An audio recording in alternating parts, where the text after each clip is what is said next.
चीज का दो पार्ट होता है, एक लाभ और एक हानि। अगर आप अच्छे से करेंगे तो आपको लाभ होगा, और अगर आप गलत तरीके से करेंगे तो हानि होगी। जहाँ सब सुख लाए तुम्हारी सरना, तुम रक्षक काहो को डरना। राम सिया राम जय जय राम। राम सिया राम जय जय राम। जय श्री सीताराम आप सभी को। कैसे हैं आप सब? उम्मीद करते हैं आप सब बहुत बहुत अच्छे होंगे। दोस्तों, भगवान और भक्त का जो रिश्ता होता है ना, वो भाव से जुड़ा हुआ होता है, और उसी भाव से कुछ भक्त हनुमान जी को अपना भाई मानते हैं, तो कुछ भक्त हनुमान जी को अपना गुरु मानते हैं, तो कुछ भक्त हनुमान जी को अपना पिता भी मानते हैं। और ये बहुत बहुत अच्छी बात है। जब हम भगवान से कोई रिश्ता बनाते हैं और उनकी भक्ति करते हैं, तो भगवान के प्रति हमारा विश्वास और भी मजबूत हो जाता है, बहुत मजबूत हो जाता है। जब हमारे जीवन में कोई प्रॉब्लम आता है, कोई बहुत कठिन सिचुएशन आता है, तो हम उस सिचुएशन से बड़ी आसानी से लड़ जाते हैं, क्योंकि हम सभी को भरोसा होता है कि हमारे भाई, हमारे पिता, हमारे गुरु हमारे साथ खड़े हैं, हमें एक आंच तक भी नहीं आ सकती, है ना। कुछ लोग हनुमान जी को अपना भाई तो मान लेते हैं, गुरु भी मान लेते हैं, पिता भी मान लेते हैं, लेकिन जाने अनजाने वे ऐसी गलती कर बैठते हैं जो उन्हें नहीं करना चाहिए था, और इसी गलती की वजह से उन्हें उनकी भक्ति का लाभ नहीं मिलता है, और इसी गलती की वजह से वे पूरे समर्पण के साथ हनुमान जी से नहीं जुड़ पाते हैं। उनका विश्वास कहीं न कहीं हनुमान जी के प्रति अधूरा रह जाता है। आखिर क्या है वो गलती? और आजकल ये जो गलती है ना, लोग बहुत निधड़क होकर कर रहे हैं, निडर होकर कर रहे हैं। ऐसा मत कीजिए। आप सभी से हाथ जोड़कर रिक्वेस्ट है, ये गलती मत कीजिए। नहीं करना चाहिए गलती लोगों को। देखिए, भगवान और भक्त के बीच कुछ मर्यादाएं होती है जो सभी को पालन करना होता है। वृंदावन के एक महाराज हैं जो कि बहुत जाने माने हैं, सभी लोग जानते हैं, सभी लोग उनका सत्संग भी सुनते हैं। वे बताते हैं कि आप भगवान से कोई भी रिश्ता रखिए, आपका जैसा भाव है वैसा रिश्ता जोड़िए, लेकिन आप सभी कभी भी ये ना भूलें कि वे भगवान हैं। जब हम भगवान की भक्ति करते हैं और उनका पूजा पाठ करते हैं, तो इस बात का विशेष ख्याल रखें कि वे हमारे भाई तो हैं, लेकिन भाई के रूप में वे भगवान हैं। तो जब भी पूजा पाठ करें तो थोड़ी शुद्धता का ख्याल रखें, अपने मन, क्रम, वचन को धीरे धीरे शुद्ध करने की कोशिश करें। दोस्तों, आप हनुमान जी का कोई भी पाठ कर लें, चाहे वह हनुमान चालीसा का, चाहे वह संकट मोचन हनुमान अष्टक का, या फिर बजरंग बाण का, सारे पाठ बहुत बहुत पावरफुल होते हैं। और इन सभी पाठों को करने से हमारे जीवन की जो भी परेशानी है, जो भी संकट है, वो 100% दूर होती है, इसमें कहीं कोई शक नहीं है। लेकिन आज अधिकांश लोग ऐसे हैं जो बिना डरे, निधड़क, बिना जाने समझे हनुमान जी के बजरंग बाण पाठ को कर रहे हैं।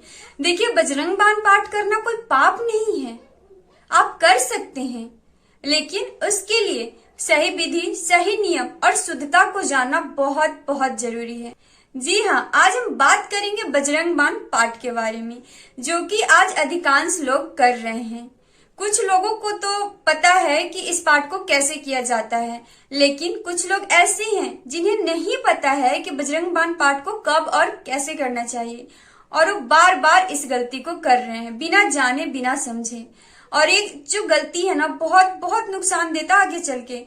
आज अगर आप बिना जाने सुने बजरंग बाण का पाठ तो कर लेंगे, लेकिन आप देखेंगे कि जिस मनोकामना के लिए और जिस विश के लिए बिना जाने समझे आप बजरंग बाण का पाठ किए हैं, वो विश तो आपकी पूरी हो जाएगी, लेकिन कुछ महीने बाद, कुछ साल बाद आपको इसका नुकसान भुगतना पड़ेगा।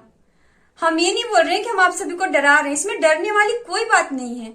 आप बेशक बजरंग बाण का पाठ कीजिए, जैसे हनुमान चालीसा है, जैसे हनुमान अष्टक है, वैसे बजरंग बाण है, इसमें डरने वाली कोई बात नहीं है। तो आप कीजिए बजरंग बाण का पाठ, हनुमान चालीसा का पाठ, हनुमान अष्टक का पाठ, सभी को करना चाहिए। महिला भक्त, पुरुष भक्त सभी को करना चाहिए। लेकिन आप जब भी बजरंग बाण का पाठ करें तो उससे पहले हनुमान चालीसा का पाठ करें। सबसे पहले तो राम नाम का जप करें, राम स्तुति का पाठ करें, हनुमान चालीसा का पाठ करें, हनुमान अष्टक का पाठ करें, उसके बाद ही आप बजरंग बाण का पाठ करें। इस बात का तो आपको विशेष ख्याल रखना है। दूसरी बात कि आप जब भी बजरंग बाण का पाठ करें तो संकल्प लेकर करें, और जब आपके लाइफ में विकट परिस्थिति हो जाए ना, तो ही आप कोशिश करें कि बजरंग बाण का पाठ करें। और हाँ, आप चाहते हैं कि आप रोज करें तो आप रोज भी कर सकते हैं, लेकिन आपको शुद्धता का ख्याल रखना होगा। आप सभी जब भी बजरंग बाण का पाठ करें तो नहा धोकर साफ सुथरे कपड़े पहनकर हनुमान जी के सामने एक दीपक जलाकर ही बजरंग बाण का पाठ करें। और जिस दिन आप बजरंग बाण का पाठ करेंगे उस दिन कोशिश कीजिए कि आप ब्रह्मचर्य का पालन जरूर से जरूर करेंगे। देखिए, आप जितना शुद्धता के साथ हनुमान जी की भक्ति करेंगे या फिर किसी भगवान की भक्ति करेंगे, उतना ही आपकी बुद्धि शुद्ध होगी, आपका कर्म, आपकी वाणी शुद्ध होगी। और जब इंसान का कर्म, वाणी और बुद्धि शुद्ध होता है ना, तो इंसान बहुत बहुत आगे जाता है अपनी लाइफ में, बहुत तरक्की करता है। क्योंकि देखिए, हमारा शरीर जो है ना, एक रथ है, और इस रथ को आगे बढ़ाने वाला हमारा बुद्धि है। जैसे मान लीजिए आप कोई बस में बैठे हैं और आपका ड्राइवर ही सही नहीं है, तो आप क्या जहां जाना चाहते हैं वहां सही तरीके से पहुंच जाएंगे? नहीं ना, रास्ते में तो गड़बड़ हो जाएगी अगर आपका ड्राइवर सही नहीं है तो। ठीक उसी प्रकार इस शरीर एक रथ है, मान लीजिए एक बस है, ठीक है, और जो बुद्धि है वो ड्राइवर है। जब बुद्धि सही नहीं रहेगी तो आप आगे कैसे बढ़ेंगे? तो इस बुद्धि को सही रखने के लिए ना, अपने आप को शुद्ध रखना, अपने मन को, अपने क्रम को, अपने थॉट्स को, सभी चीजों को शुद्ध रखना बहुत बहुत जरूरी है। और ये तभी पॉसिबल है जब आप भगवान की भक्ति करेंगे और शुद्धता का ख्याल रखेंगे। हर चीज का दो पार्ट होता है, एक लाभ और एक हानि। अगर आप अच्छे से करेंगे तो आपको लाभ होगा, और अगर आप गलत तरीके से करेंगे तो हानि होगी। जहाँ राम का नाम लिया जाता है वहाँ हनुमान जी आते ही आते हैं। तो आप जब भी राम का नाम लेंगे ना, तो यकीन मानिए, भले ही प्रभु आपको ना दिखे लेकिन प्रभु वहाँ होते हैं। तो आप उन्हें ज्यादा से ज्यादा राम नाम का जप सुनाइए, और आपके मन में जो भाव बन रहा है पाठ करने का, वो पाठ आप कीजिए, डरिए मत, लेकिन शुद्धता के साथ कीजिए। तो चलिए, आज का वीडियो यहीं तक, जल्द मिलते हैं नेक्स्ट वीडियो में। और हाँ, अगर आपके मन में कोई भी सवाल हो तो आप हमें कमेंट करके पूछ सकते हैं। प्रभु की आशीर्वाद से ना, हम आप सभी को जवाब देने की कोशिश करते हैं। आपके जब भी कमेंट्स आते हैं ना, आप जब भी कमेंट्स में कोई सवाल पूछते हैं, तो सबसे पहले हम उस सवाल को प्रभु से पूछते हैं कि प्रभु देखिए सवाल आया है, हम क्या बोलें। तो उसके बाद जो मेरे मन में विचार आते हैं ना, हम वही विचार आप सभी को रखते हैं। हाँ, कुछ लोग हैं जिन्हें इस बात पे विश्वास नहीं होता होगा, पर कोई बात नहीं, हर कोई हर चीज नहीं समझ सकता है। जो लोग विश्वास करके इस चैनल से जुड़े हुए हैं, उन्हें दिल से बहुत बहुत सारा राम राम और दिल से बहुत सारा थैंक यू। अपना प्यार, साथ और आशीर्वाद हमेशा इसी तरह हम पर बनाए रखिएगा। तो चलिए, हमारे साथ मिलकर बोलिए सियावर रामचंद्र की जय, पवन सुत हनुमान की जय, उमापति महादेव की जय।